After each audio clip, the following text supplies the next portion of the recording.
It has been 20 years in the making, and tonight, a new policy allows churches and synagogues to apply for federal aid after natural disasters.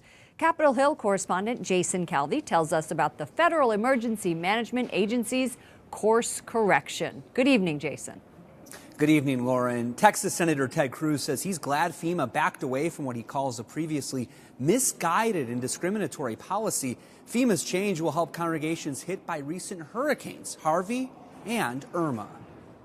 It's all pouring out. Hurricanes Harvey and Irma damaged churches like this Catholic parish outside Houston, Texas, which News Nightly visited in August. This nearby Protestant community opened up its doors to serve the victims, even as Harvey damaged their own space. And the water came all the way to the very top of the carpet right here. But these churches did not qualify for FEMA aid. Becket fights for religious liberty for all. The law firm's Diana Verm represents several churches and synagogues suing FEMA.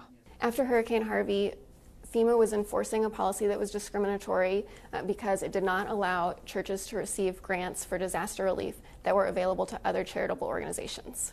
President Trump in September weighed in, tweeting, "Churches in Texas should be entitled to reimbursement from FEMA relief funds for helping victims of Hurricane Harvey, just like others." This week, almost 6 months after the hurricane damage, FEMA finally agreed. Churches can receive disaster help. Texas and Florida are both facing long recovery processes after their hurricanes, and this news will make that recovery process a lot easier for some of the churches and synagogues that were at the forefront of the recovery efforts. The Supreme Knight of the Knights of Columbus applauds the decision, saying help from both the government and the nonprofit sector in the restoring of churches and other spaces dedicated to religious activities will send an important signal that these communities are coming back. The Knights gave $1.4 million to help repair or rebuild churches. The House before Christmas approved $81 billion for federal disaster aid.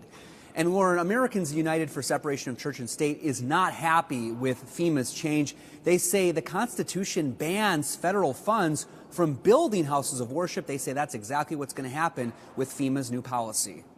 Capitol Hill correspondent Jason Calvi. Thank you, Jason.